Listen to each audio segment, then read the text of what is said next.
Jay here, Stretford, Paddock. That's Ryan Hopper. Manchester United losing at West Ham 2-1. A frustrating afternoon for Erik Ten Hag's team.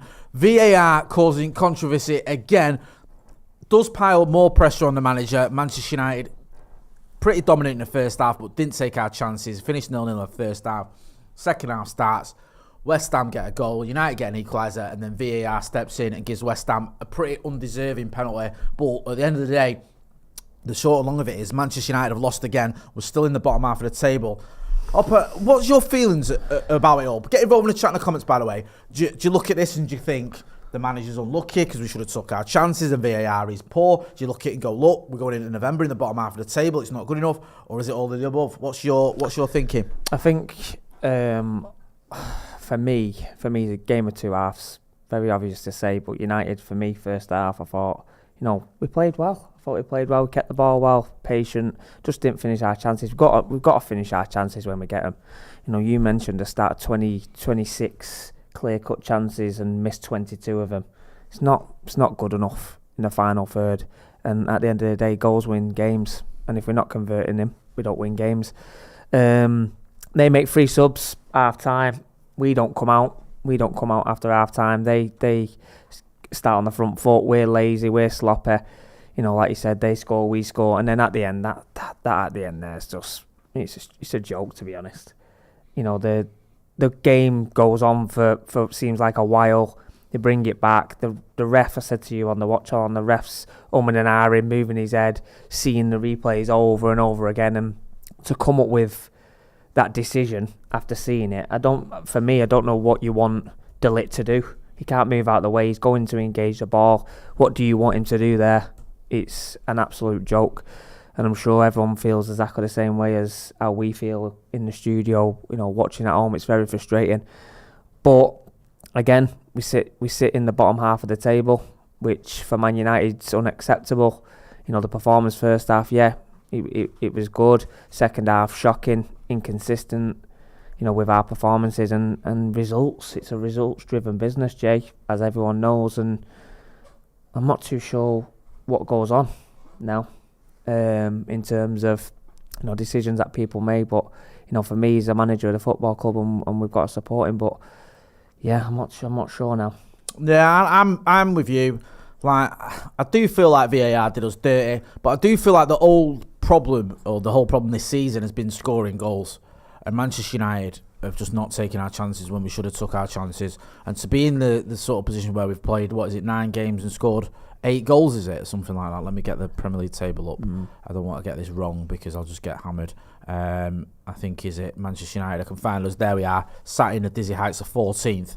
Yeah, 8 goals in 9 games. It's just not good enough for Manchester United. I mean, I think people are saying VAR put a statement out. So I think you had it, didn't you? We had the statement that was not VAR, but the Premier League statement. So it says the ref did not award a penalty to West Ham for a challenge by De Ligt on Ings. The VAR deemed there was sufficient contact on Ings' lower leg and recommended an on-field review. The referee overturned his original decision and awarded a penalty. So that's a statement. I think that's always made after the game there. I'm just finding out. But, I mean, yeah, it is incredibly frustrating because that sort of killed off United's chances of winning the game.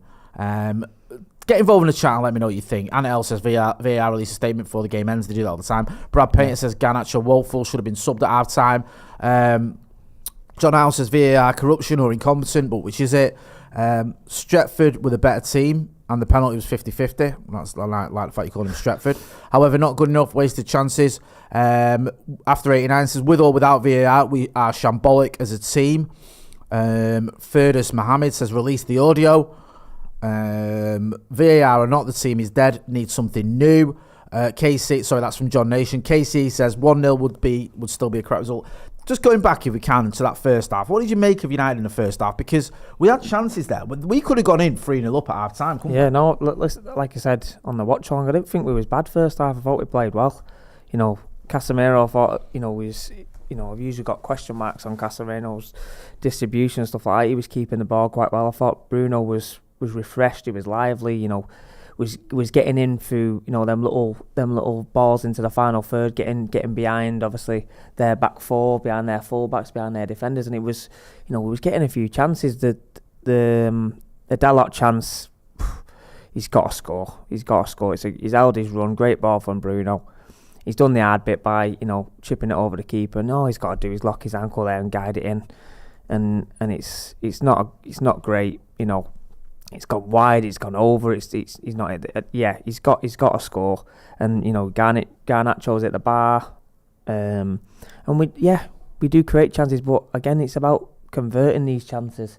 Like all the top teams, we'll watch say Arsenal, or you watch the top teams 9 times out of 10 they get chances and they're clinical, and that's what wins games. Again, it's a cliche, goals win games, but we can play well first half, but what's that got us? It's not got us nothing. We're going back to Manchester with no points. We've lost the game. So I do agree, with some of the comments there where it's like, we have been, the VAR decisions, it is shambolic, but at the end of the day, we've got to make sure that we're not being put in this situation by doing what we can control is what we do on the pitch. No, I agree. Like it's goal, convert your chances, and we could have gotten in 3-0 at half time, but we didn't. So then we come out the second half again. For me, it was a bit flat. They made the changes. They was on the front foot, and it was again, it's not good. Not good. No, I agree. It's not good. I agree with a lot of that. Loads of people in the chat and the comments. Kaz Mofo says, has been a member of the first team for 20 months, says, as infuriating as it is with VAR, United need to put their chances away. It's abysmally appalling how much talent the squad has and can't finish. Abhinav Verma says, I honestly think United should have scored 4 in the first half, and predictably our concentration falls in the second half. I'm saying it. We are cursed. Manveru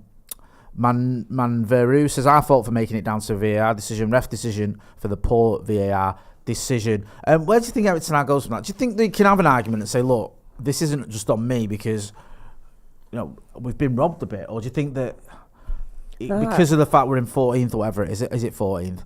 14th, and we're 9 games in, because of the fact we haven't won in Europe for a year, and obviously Ineos are a bit lukewarm by him, do you think that it's not going to wash that excuse? I think it's a terrible decision. It's a terrible decision, but like just said then, and like the viewers are saying, you've got to make sure that if do yourself a favour, don't get yourself in them situations like in the first half we could have scored 3 or 4, we go in 0-0, and obviously they score, we score, and then obviously the decision gets made and they win the game. Yeah. But again, it's about being clinical and having that composure, and we can pinpoint certain areas or certain personnel and stuff. It's just got to be better. It's got to be better in terms of the overall performances in the season, the results. And again, it is a results-driven business. We've not won in Europe. We're having bad results. We're bottom half of the table. So it's a bit like, it is frustrating. It is frustrating. But until, for me, is everyone can have an opinion. Everyone go, he's in. We want him in, we want him out, or whatever. That's not in our hands. What we can do is obviously support him the best that we can while he's here. If they do make that decision, who do we turn to? I don't know, but it's got to be a lot better. And Man United can't be in the bottom half of the table. No, you're right. It just can't. It can't happen, and we can't rely on VAR decisions. West Ham away, and that's no disrespect to West Ham. First half, we absolutely outplayed them. Second half, they was on the front foot, and they've got 3 points at the end of the day. Yeah, no, I agree with that. I don't know if I've read that one. I think I read Abhinav Verma's one. Honestly, I think United should have scored 4 in the first half, and predictably our concentration falls in the second half. I'm saying it, we are cursed. Mayor Amateur says, we are Manchester United. We always play against 12 men. We need efficiency at the front, and honestly, the front 3 wasting 5 to 8 shots where there are better options is part of why we are here. I agree with that. Sam Z said, it's obvious Eric Ten Hag won't be here come Christmas. Susan Critchley says, fed up. Surgeon Naked says, should have kept Benny McCarthy. I think last season we were still having problems scoring goals, to be honest with you. Marcus says, I genuinely hate our fans. Brendan Van Wyck says, we're very poor attacking. We missing world class. Oh, how mighty we've fallen. Sad to watch our team fall so lower and lower. Jack Caffrey says, relegation form. Just looking now, if you just bear with me, sorry. Yeah, the fixtures coming up. Got you Leicester in the Carabao. I think that's this Wednesday. I mean, can the Cups save it for tonight, do you feel? That's the round of 16. So you win that, you're in the quarterfinals of the Carabao Cup. It's how they fucking get the bunting out. But Could that be something where the manager says, look, in the league we're still struggling, but I can, get us a trophy, or we're doing all right in the cups? Could that help? But that happened. That happened last year in terms of the FA Cup was the lifeline, because there was a lot of people talking about, obviously, was that his last game in charge of Man United, and he obviously fantastic result, won the FA Cup, and he has won trophies in his tenure.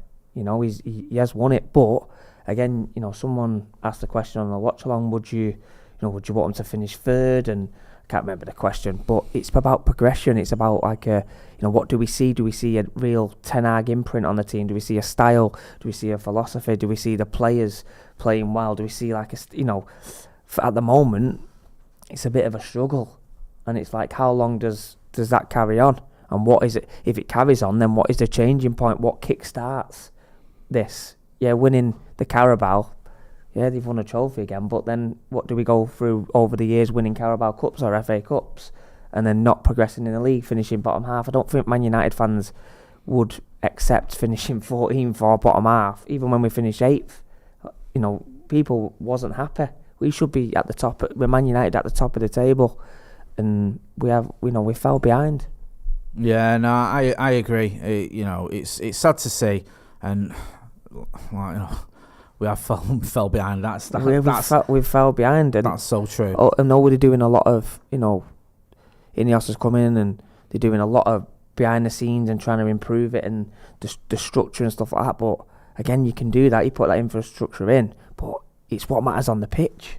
Like, once them lads are on that pitch, it's like we need to be successful, like we have over the years under Fergie. But it's been a long time since he was really up there and challenging. Yeah, and it's very frustrating for the fans, and there's not really much more you can say. It's very frustrating. The decision doesn't help today. It's a shocking decision.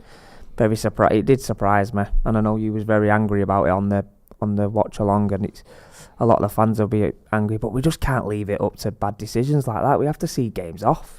Yeah, I agree with that, bro. This is my Roderick says, no way that's a penalty. That's something out of FIFA, EA, FC. Player runs into you and falls over. These referees, absolutely incompetent. Don't blame VAR, blame these clowns. At this point, I'm numb. Antel says, Wolves second from bottom, scored 4 more goals.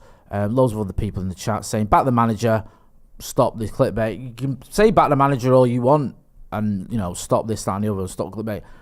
Look at the chat. Look at the amount of people who've turned on him. Go to a game, and it's not just the amount of players, fans on social media. I'm hearing it in the stadium. People have had enough of it, and I'm not saying everyone. And I, like you were saying, I always get behind the manager. But we're 14th. We haven't won in Europe for a year. Like, if you think not everyone's going to be, everyone's going to be okay with that, then I don't know who you're talking to, because I think there's going to be a lot of people, and there are a lot of people who are fed up and are angry with it.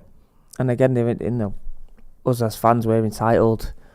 Everyone has an opinion, and that's the beauty of football. Everyone has an opinion. Everyone has a view on what they think's right or what they think's wrong. But the fans do have massive power in terms of decision making and stuff like that. Because if the fans speak, or people listen, but these decisions are not in our hands. They're up to the powers that be to make them decisions. Until they make them decisions, you've just got to carry on supporting the lads as best we can. Yeah. Supporting the club. Anna Banerjee says, if our forwards were penalised by forfeiting salary every time they missed a sitter, they would be eligible for public health care because they'd fall below the poverty line. I think that's one novel approach you could take, but I don't know how it'd work. I get your point, though. Decab Nabe says, sign Gary Birtles. Opera, always a pleasure, never a chore. Thank you for coming on. Appreciate it. I'm sorry it's been another frustrating afternoon, but sooner or later, hopefully things will get better. Whether that's going to be under Eric Ten Hag, we'll wait and see. Obviously, the board did seem to back him through the passing international break when some people thought he might get sacked, and others may look at it and go, look, VAR's cost him today, but we'll wait and see. Leicester in the midweek, we're going to be there. Also, make sure you are subscribing to the channel. I'm going to be back outside Old Trafford, but before that, I'm going to be back later on. We're going to have all the post-match press conference reaction. We're going to have some clips from the press conference. I'm going to get into it. We're going to do a live later on, so make sure you subscribe to the channel. Get involved in that. That's been Ryan Hopper, RH Elite Coaching. Go and check him out on your socials. I'm Jay Motty. This has been the post-match review. United losing at West Ham. Just another difficult day at the office, innit? Thanks for watching.